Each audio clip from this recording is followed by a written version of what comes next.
अगली सुबह राजू और शामू गांव के युवाओं को इकट्ठा करने निकल पड़े। चौधरी महेश की हवेली के सामने एक भीड़ जमा है। बाबा जी, संदरी, गांव के कुछ बुजुर्ग और किसान सभी मौजूद हैं। हम हाथ पर हाथ रखकर नहीं बैठ सकते। अगर अल्लाह ने हमें हिम्मत दी है तो हमें खुद पानी के लिए मेहनत करनी होगी। हम एक नया कुआं खोदेंगे। लेकिन राजू, क्या हमें यकीन है कि वहाँ पानी मिलेगा? बेटा, पानी जमीन के अंदर होता है, बस सही जगह खोदने की जरूरत है। हमने अपने बुजुर्गों से सुना था कि पुरानी नहर के पास जमीन नरम थी, शायद वहीं पानी हो। बाबा जी सही कह रहे हैं। अगर तुम सब यह काम करने के लिए तैयार हो तो मैं अपने कुछ मजदूर भेज सकता हूँ। धन्यवाद चौधरी जी, लेकिन हम सब खुद भी मेहनत करेंगे। यह हमारे गांव के अस्तित्व की लड़ाई है। संदरी, जो अब तक चुप थी, आगे बढ़ती है।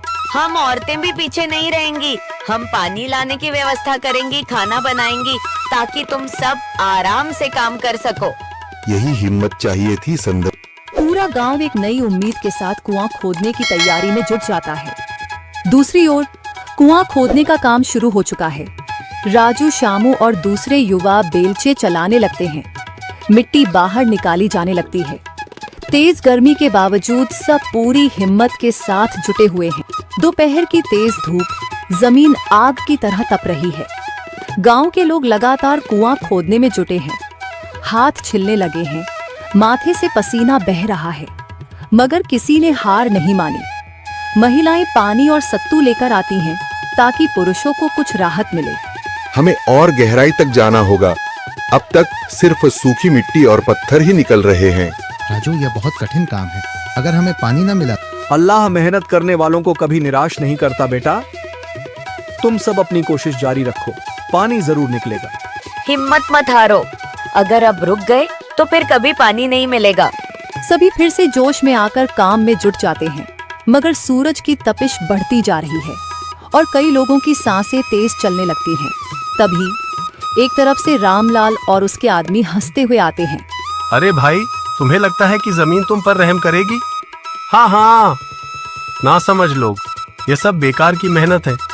रामलाल, हमारा हौसला मत तोड़ो। अगर तुम मदद नहीं कर सकते तो कम से कम मजाक भी मत उड़ाओ। मदद? हाँ, मैं अपने कुएं का पानी बेच सकता हूँ, मगर मुफ्त में नहीं दूंगा। राजू सब अनसुना कर फिर काम में लग जाता है।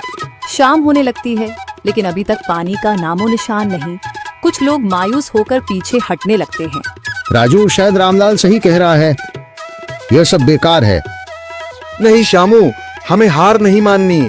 अगर आज हार गए तो फिर कभी हिम्मत नहीं कर पाएंगे। तभी अचानक फावड़ा किसी कठोर चीज से टकराता है।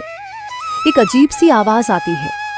राजू चौंक कर देखता है और जल्दी जल्दी मिट्टी हटाने लगता है। अचानक एक ठंडी लहर महसूस होती है। सभी लोग दौड़कर आते हैं। जैसे जैसे मिट्टी हटती है, नीचे से गीली जमीन नजर आने लगती है। सब हैरान रह जाते हैं। सुभान अल्लाह, मैंने कहा था ना, अल्लाह हमारी मेहनत को जाया नहीं करेगा। राजू और बाकी सभी जोर लगाते हैं।